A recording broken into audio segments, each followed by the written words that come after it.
శుక్లాంబరధరం విష్ణుం శశివర్ణం చతుర్భుజం ప్రసన్నవదనం ఛాయేత్ సర్వవిఘ్నోపశాంతయే. శంఖచూడుని వధ. శ్రీనారాయణుడు నారదునితో ఇట్లా పలికెను. శివుడు యుద్ధ వృత్తాంతం తెలుసుకుని స్వయంగా తన గణములతో రణరంగానికి పోయెను. శివుడు రణరంగానికి రాగానే శంఖచూడుడు విమానం నుంచి కిందకి దిగి శివునికి మిక్కిలి భక్తితో దండ ప్రణామం చేశాను. ఆ తర్వాత వెంటనే విమానం ఎక్కి యుద్ధ సన్నాహం చేయ మొదలెడను. శివదానవుల యుద్ధం 1 సంవత్సరం గడిచిన వారిలో ఎవరూ కూడా గెలవలేదు, ఓడలేదు.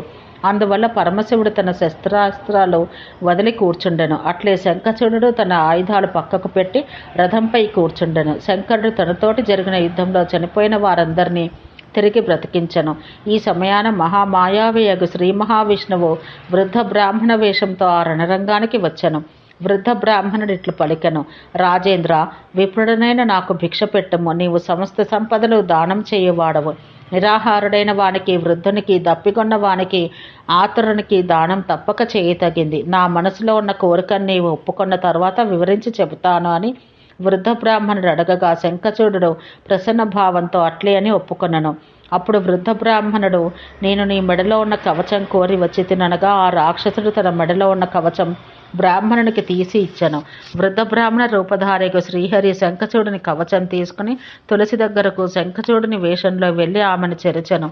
తులసీదేవి పాతివ్రత్యం భంగం కాగానే శంకరుడు శ్రీహరి ఇచ్చిన శూలమును శంఖచూడునిపై ప్రయోగించెను. దాని అగ్రభాగాన విష్ణువు, మధ్యభాగాన బ్రహ్మదేవుడు, మూల భాగాన పరమశివుడు శూలాన్ని పట్టుకొను స్థలమున కాలుడు అధిష్ఠించి ఉన్నారు. అది 100 సూర్యుల మధ్యాహ్న ప్రభ వలె వెలుగుచుండెను. సమస్త బ్రహ్మాండ భాండమునంతయు సంహరించగల శక్తి కలది. అటువంటి శూలాన్ని శంఖచూడునిపై పరమశివుడు ప్రయోగించెను. ఆ సమయాన శంఖచూడుడు తన విల్లును వదిలిపెట్టి యోగాసనాన కూర్చుండి శ్రీకృష్ణ చరణాంబుజములను స్మరించుకొనుచుండెను. శివుడు ప్రయోగించిన శూలం తగలగానే శంఖచూడుని శరీరం భస్మమైపోయింది. అతని సారథి భస్మమైనాడు. అప్పుడు శంఖచూడుడు దివ్య రూపం ధరించి గోపాలకుడి వేషంతో రత్నభూషణ భూషితుడై మురళిని చేతపట్టి అనేక అలంకార శోభితులైన గోపాలకులు వెంటరాగా గోలోకానికి పోయెను. శంఖచూడుడు దివ్య శరీరాన్ని ధరించి గోలోకానికి పోయి అక్కడ ఉన్న రాధామాధవుల పాదపద్మాలకు నమస్కరించెను. వారు తిరిగి తమ లోకానికి వచ్చిన సుధామని అత్యంత వాత్సల్యంతో చూసిరి. భూలోకాన శంఖచూడుని సంహరించిన శ్రీహరి శూలం తిరిగి పరమేశ్వరుని చేరింది. శంకరుడు ఆ శూలం దానవుని అస్థికలను లవణ సముద్రమున కలిపెను. శంఖచూడుని అస్థికల నుండి అనేక విధాలైన శంఖజాతులు పుట్టిన ఆ శంఖములు దేవతార్చనలో ప్రశస్తమైనవి.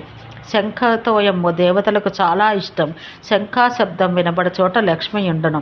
శంఖ తీర్థమున స్నానం చేస్తే సమస్త తీర్థములందు స్నానం చేసిన ఫలం కలుగును. శివుడు శంఖచూడుని చంపి కైలాసం చేరను. దేవతలకు తమ రాజ్యం తిరిగి లభించుటచే చాలా సంతోషం చెందిరి. వారు శివునిపై పుష్పవర్షం కురిపించిరి. వారు శివుని అనేక రీతుల కొనియాడిరి. ఓం శాంతి శాంతి శాంతి.